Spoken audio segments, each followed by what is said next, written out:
네, 오늘 제목은 하나님의 침묵이라는 제목으로 말씀을 같이 생각해 보도록 하겠습니다.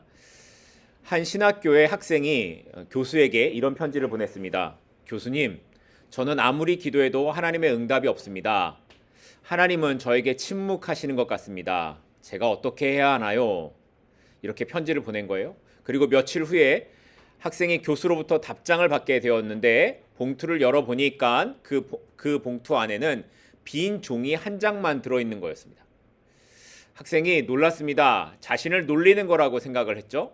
그래서 교수를 찾아가 어떻게 이럴 수 있냐고, 자기는 정말 힘들어서 그랬는데 나를 놀리는 거냐고 따졌습니다.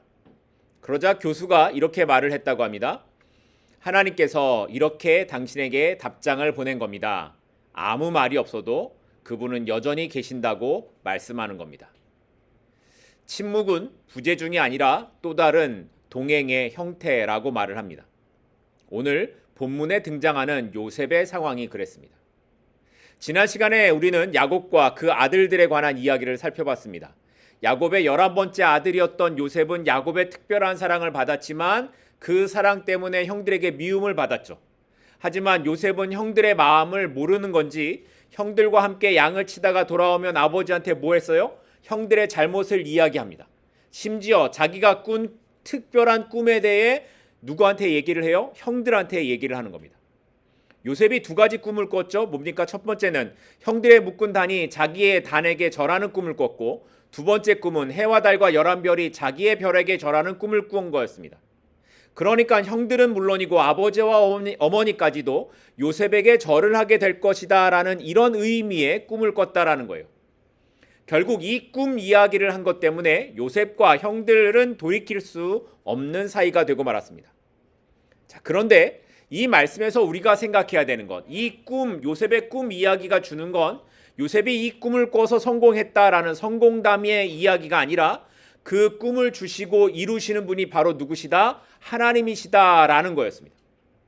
사실 우리가 지난주에 살펴본 것처럼 요셉의 모습은 인간적으로 보면 눈치도 없고요, 미성숙하고요, 인간관계도 아주 서투른 그런 모습입니다.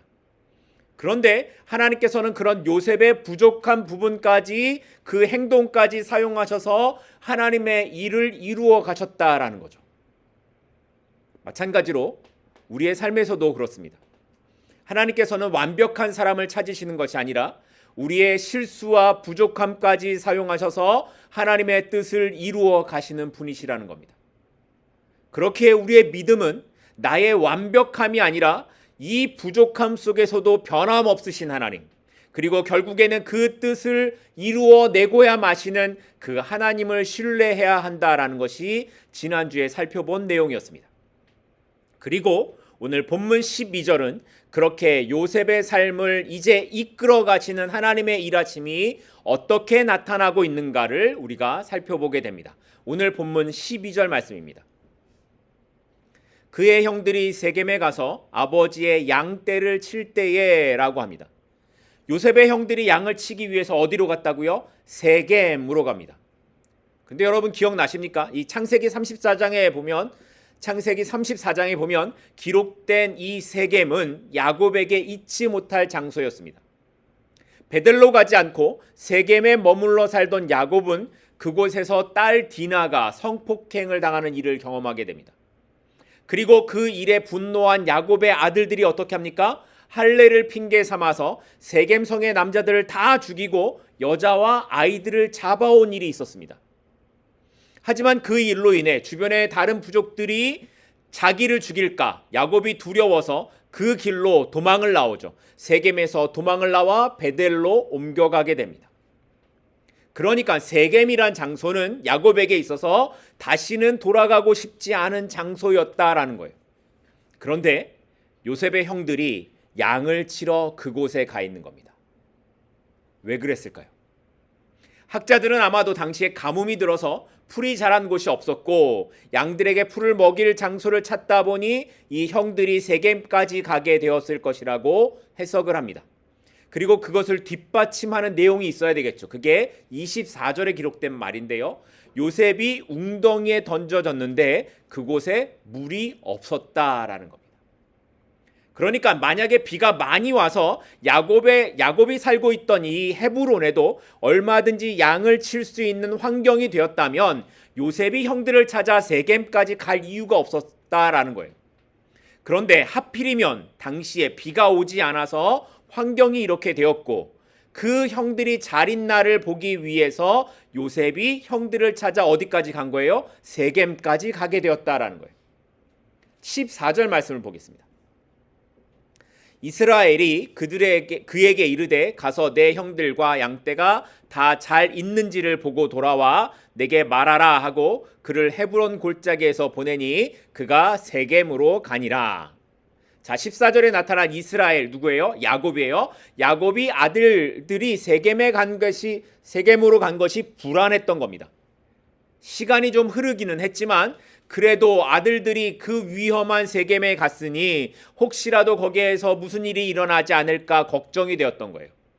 그래서 야곱은 요셉을 보내 형들이 잘 있는지를 보고 돌아오라고 심부름을 보낸 겁니다. 하지만 야곱은 꿈에도 알지 못했습니다. 그 심부름을 보낸 자기가 가장 사랑했던 아들 요셉이 이 일로 자기와 오랫동안 헤어지게 될 것을 야곱은 꿈에도 생각하지 못했습니다. 요즘이야 전화도 있고 내비게이션도 있고 지도도 있고 그렇지만 아마 당시에는 아무것도 없었을 겁니다. 그런데 이 요셉이 형들을 찾아서 멀리 세겜까지 가는 겁니다. 아버지의 말씀을 따라 집을 떠난 요셉은 형들을 찾기 위해 세겜으로 갑니다. 어떻게 찾았을까요? 가면서 사람들에게 물어봤을 거예요. 이런 사람들이 있는데 혹시 보셨습니까? 그러면서 형들을 찾아갔을 거예요. 게다가 헤브론에서 세겜까지 거리가 어느 정도 되냐면 약 50마일 정도 됩니다. 그리고 이 지역이 산악지대였기 때문에 이런 것들을 고려했을 때 대략 걸어서 3, 4일 정도는 걸어갔을 거라고 합니다. 그런데 아버지의 말을 따라 쉽지 않은 그 길을 요셉이 혼자 간 거예요. 3, 4일 되는 산악거리를. 하지만 그렇게 요셉이 세겜에 도착했을 때 그곳에서 형들을 만났습니까? 그렇지 않아요. 세겜을 뒤졌는데 형들을 만나지 못해요. 양을 칠 만한 들판을 찾아다녔지만 형들을 찾을 수가 없었습니다. 그런데 그때에 마침 들에서 한 사람을 만나게 되고 그를 통해서 형들이 도단이란 곳으로 갔다라는 말을 듣게 됩니다. 자, 그러면 세겜에서 도단까지 거리는 얼마나 될까? 대략 13마일 정도 됩니다. 이 길 역시 산악지대로 되어 있기 때문에 걸어서 가면 하루 정도가 걸리는 거리입니다. 그러니까 요셉이 집에서 나와 도단까지 가려면 며칠을 간 거예요? 대략 5일을 간 거예요. 쉽지 않은 길이 짐작이 되실 겁니다. 17살의 요셉이 혼자 이 길을 가는 겁니다. 쉽지 않죠. 아버지가 시켰다고 해도 자기를 반기지도 않는 형들을 찾아가는 것이 결코 쉬운 길이 아니었을 겁니다.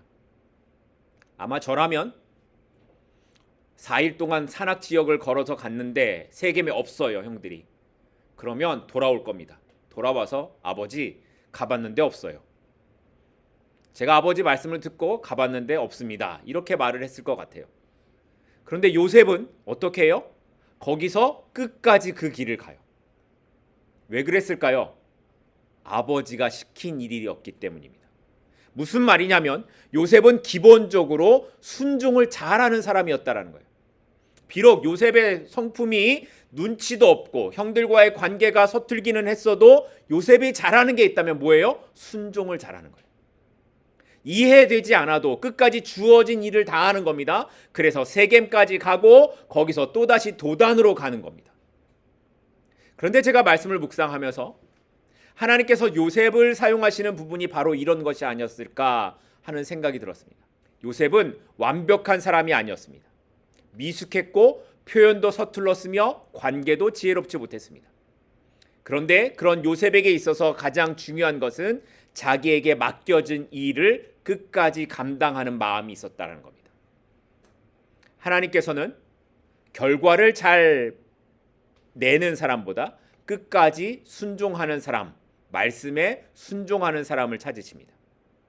우리가 이해할 수 없는 일이라고 해도 마치 세겜을 가고 또다시 도단으로 가야만 하는 이런 상황을 만난다 해도 순종하는 마음을 잃지 않고 그 길을 갈 때에 하나님의 일하심이 나타나게 되더라는 겁니다. 그래서 오늘 요셉의 모습을 통해 하나님께서 우리에게 말씀하시는 것도 우리가 이렇게 이해되지 않을 때 그래도 하나님을 신뢰하며 순종할 수 있느냐 하는 것입니다.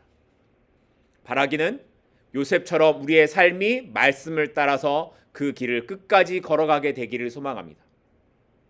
세겜에서 막혔다고 멈추고 돌아가는 모습이 아니라 나에게 주어진 길을 끝까지 감당하며 말씀을 따라 그 길을 걸어가는 저와 여러분이 될 수 있기를 소망합니다. 그때에 하나님께서 우리의 길을 인도하시고 그 순종의 걸음을 통해 하나님의 계획 가운데 우리를 이끌어 갈 것이기 때문입니다. 자, 이렇게 요셉은 어렵게 이제 형들을 만나게 됩니다. 그런데 그때 그 만남은 요셉이 전혀 예상치 못한 비극적인 일이었습니다. 오늘 본문 18절입니다. 요셉이 그들에게 가까이 오매 그들이 요셉을 멀리서 보고 죽이기를 꾀하여. 멀리서 동생 요셉이 오는 걸 보고 형들이 계획한 일이 있었어요. 뭐예요? 요셉을 죽이자 하는 거였습니다. 그를 죽여서 구덩이에 던지고 아버지에게는 짐승이 그를 잡아먹었다라고 말하자는 거였습니다. 그러면서 20절 마지막을 보면 이렇게 기록됩니다. 그의 꿈이 어떻게 되는지를 우리가 볼 것이니라. 무슨 말입니까? 지가 그렇게 꿈을 꾸고 얘기했던 일이 이제 가능하겠느냐라고 조롱하는 거예요. 형들은 요셉의 꿈이 누가 주신 것인지를 알지 못했기에 어디 한번 해보자 이런 마음을 먹고 있는 거예요. 네 말대로 되나 보자 라고 하는 거죠. 물론 이 말에는 형들의 분노가 담겨져 있기도 했겠지만 네가 무엇을 하든지 우리가 다 막을 수 있다라는 우월감과 자만이 숨어 있었던 겁니다. 그들의 생각에는 하나님을 두려워하는 마음이 전혀 없었던 겁니다. 그런데 바로 세상이 교회를 향해 믿음을 지키는 성도들을 향해 하는 말도 이런 겁니다. 네가 하나님을 믿는다고? 그래, 어떻게 되나 한번 보자. 기도한다고? 어떻게 되나 한번 보자. 그렇게 말씀대로 산다고 세상에서 버틸 수 있겠어? 어떻게 되나 한번 보자. 이렇게 말하는 겁니다. 세상은 하나님을 모르기에 자기들의 시선으로 생각하고 판단합니다. 그들은 그저 눈에 보이는 것만을 보고 믿습니다. 그러나 하나님의 일하심은 우리 눈에 보이지 않는 것으로 우리를 이끌어가고 계십니다. 그래서 세상이 믿는 자들을 향해 조롱하는 것에 흔들릴 필요가 없는 겁니다. 사람은 지금 보이는 것밖에 보지 못하지만 하나님은 끝을 보시고 일하십니다. 그러니 세상의 비웃음에 세상의 소리에 흔들리지 마십시다. 세상이 나에게 말할 때 네가 어떻게 되는지 보자라고 말할 때 그 소리를 누가 들으세요? 하나님이 들으세요. 그리고 하나님께서 하나님 되심을 보여주실 것을 믿으십시다. 그러니 세상의 소리에 흔들리지 말고 하나님의 날에 하나님의 시간에 하나님의 뜻이 분명하게 드러나게 될 것을 믿으며 오늘을 살아가는 저와 여러분이 될 수 있기를 바랍니다. 이렇게 다른 형제들이 이제 요셉을 죽이겠다라고 말하는데 그런데 그때 루벤이 나서서 요셉을 구하기 위해 그를 그저 구덩이에 던지고 우리 손을 더럽게 하지는 말자라고 말합니다.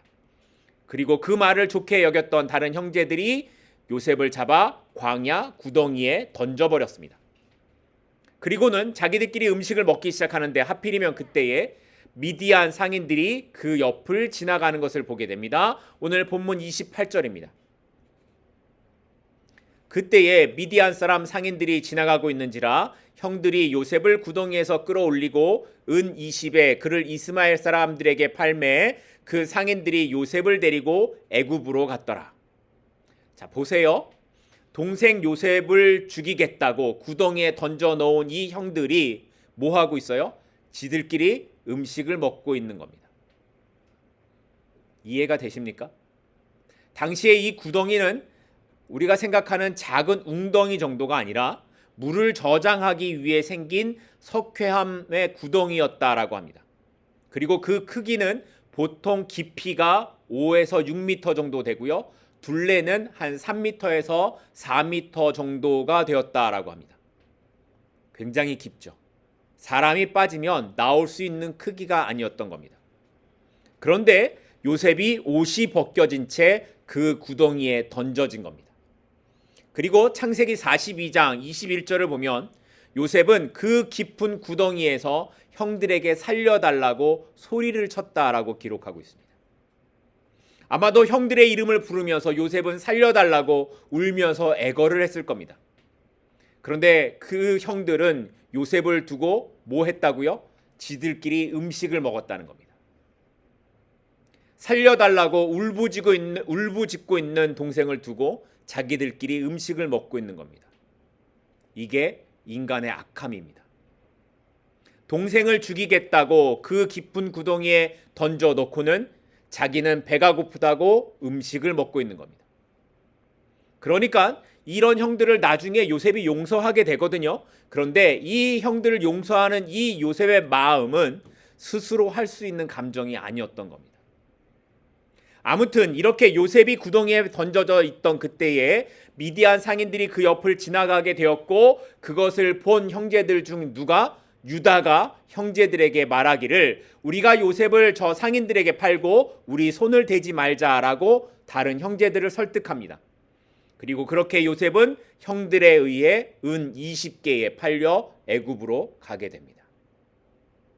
자, 그런데 오늘 말씀을 묵상하면서 이런 생각이 들었습니다.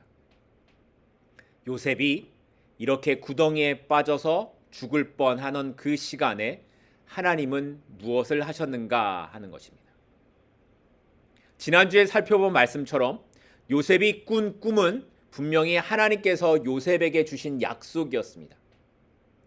요셉 스스로가 원하는 것이 아니라 하나님께서 요셉을 그렇게 이끄시겠다라고 하신 하나님의 약속이었습니다. 그런데 그 꿈을 꾼 이후에 지금 요셉의 삶이 어떻게 되어가고 있습니까? 형들이 요셉을 죽이려고 하고 결국에는 은 20개에 자신은 노예로 팔려가는 신세가 되고 만 겁니다. 구덩이에서 요셉이 살려달라고 얼마나 외쳤겠습니까? 형들뿐만 아니라 아마 하나님을 찾기도 했을 거예요. 그런데 무슨 일이 일어났습니까? 아무 일도 일어나지 않았습니다. 형들은 여전히 냉정하고 하나님의 일하심은 아무것도 보이지 않는 것 같습니다. 분명히 하나님께서 요셉에게 꿈을 주셨음에도 요셉의 상황은 최악으로 흘러가고 있는 겁니다.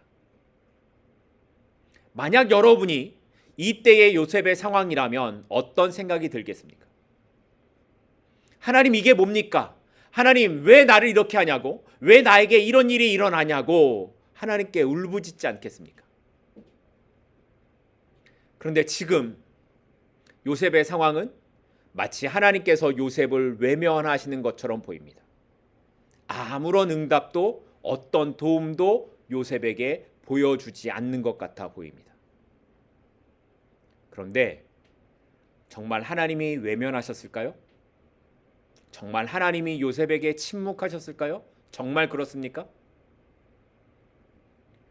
근데 우리의 삶을 보면 요셉도 그렇고 우리도 그 상황 속에 있을 때는 하나님의 뜻을 알 수 없을 때가 많이 있습니다. 고난과 절망과 아픔과 두려움 속에 있던 그 시간에는 마치 하나님께서 나를 외면하시는 건가 하는 그런 생각이 들 때가 많이 있습니다. 우리의 생각에 분명히 알기에는 하나님의 계획엔 전혀 실수가 없다라는 걸 알고 있고 하나님의 일하심이 분명히 나에게 있다라는 그런 생각을 하고 있지만 요셉처럼 구덩이에 던져진 그 순간엔 하나님이 왜 나에게 침묵하시는가 하는 생각을 하게 됩니다. 요셉도 그랬을 겁니다. 요셉이 심부름을 가게 되었을 때, 그런데 하필이면 가뭄이 들어 형들이 4일 길이나 떨어진 세겜까지 가게 됩니다. 그리고 요셉도 어쩔 수 없이 먼 길을 가게 되죠. 그리고 요셉이 세겜에서 형들을 찾지 못하고 있을 때 하필이면 한 사람을 만나게 되는데 그가 형들이 어디를 갔는지를 알고 있는 사람이었습니다. 그리고 형들에게 잡혀서 죽을 뻔하게 되었는데 하필이면 그때에 미디안 상인들이 그곳을 지나가게 됩니다. 그리고 하필이면 그때에 요셉을 살리려고 했던 르우벤이 자리를 비우고 없습니다. 볼까요? 29절입니다. 르우벤이 돌아와 구덩이에 이르러 본즉 거기 요셉이 없는지라 옷을 찢었다. 요셉을 살리려고 했던 큰형 르우벤은 무슨 일이 있었는지 요셉이 팔려가는 그때에 그 자리에 없었습니다. 그리고 요셉이 팔려간 후에 그 사실을 알게 되고 옷을 찢으며 애통하는 모습이 보여주고 있습니다. 이뿐만이 아닙니다. 이렇게 미디안 상인에게 팔린 이 요셉이 애굽에 가게 되었는데 하필이면 어느 집으로 팔려가게 됩니까?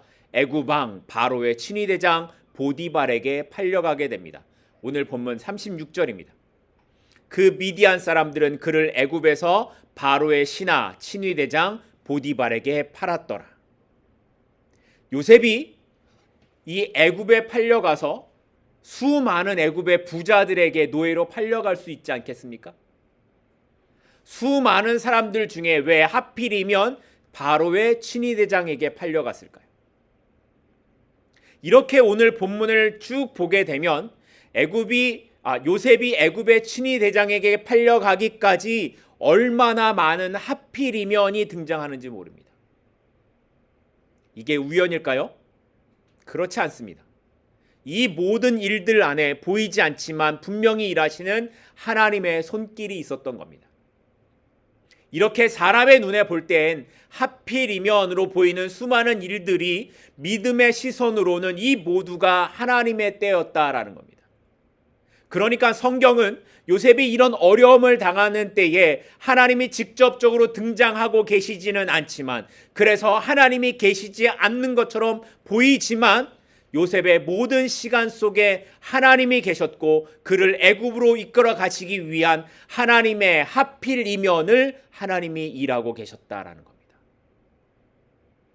요셉은 알지 못했지만 그가 당하는 고난의 자리, 깊은 웅덩이의 자리에도 하나님은 그와 함께 계셨고 그를 이끌어 애굽으로 가게 하시는 하나님의 계획을 진행하고 계셨다라는 겁니다. 그리고 이렇게 우리가 살아가는 이 모든 시간들 속에 하나님께서는 동일하게 하필이면을 일하고 계십니다. 우리가 만나는 어려움과 힘듦에 대한 이유를 우리가 알 수 없고 여기서 벗어나게 해달라는 외침에 아무 응답이 없는 것 같아 보여도 하나님께서는 그 시간을 통해 하나님의 뜻을 이루어가고 계십니다. 그래서 우리가 만나는 하필이면의 순간들을 모아서 결국에는 하나님의 완전한 계획으로 이루어지게 하신다라는 것입니다. 그래서 신앙으로 산다라는 건 지금 나에게 일어나는 일들을 다 이해할 수 있어서가 아니라 이해되지 않는 순간에도 하나님을 신뢰하는 것입니다. 주의 자녀로 산다라는 것에 대한 이 찬양이 있는데 그 가사에 보면 이런 내용이 있습니다. 주의 자녀로 산다는 것은 불 가운데로 걸어가는 것, 그곳에서 신실하게 날 지키는 그 손길을 경험하는 것. 주의 자녀로 산다는 것은 바다 위로 걸어가는 것, 내 온몸을 덮쳐오는 폭풍 속에서 잠잠히 주 바라보는 것. 신앙으로 사는 것은 모든 환난에서 피하는 삶이 아니라 그 속에서도 하나님을 경험하는 것입니다. 신앙은 고난을 피하기 위해 숨는 기술이 아니라 고난 속에서도 하나님을 붙드는 능력입니다. 그래서 내 온몸을 덮쳐오는 폭풍 속에서도 잠잠히 주를 바라보겠다라는 그 결단과 고백으로 사는 것이 신앙이라는 것입니다. 신앙은 가벼운 것이 아닙니다. 신앙은 그래서 무겁고 어렵고 힘든 것입니다. 하지만 그렇게 결단하며 살아가는 삶의 모습은 요셉처럼 자신에게 일어난 일들을 이해할 수 없어도 여전히 하나님 앞에서 살아가려고 했던 것처럼 그렇게 하나님 앞에서의 자리를 떠나지 않는 것입니다. 바라기는 우리도 요셉처럼 이해되지 않아도 하나님을 떠나지 않는 믿음의 사람들이 될 수 있기를 소망합니다. 하나님의 계획을 알 수 없지만 모든 시간, 모든 상황 속에서 역사하시는 하나님을 믿으며 오늘 하루도 하나님 앞에서의 삶을 살아가는 저와 여러분이 될 수 있기를 소망합니다. 그리고 마침내 우리가 하나님 앞에 서는 날, 우리를 안아주시는 그 영원한 기쁨에 하나님을 만나게 되는 우리 모두가 될 수 있기를 간절히 축복하고 소망합니다. 기도하겠습니다.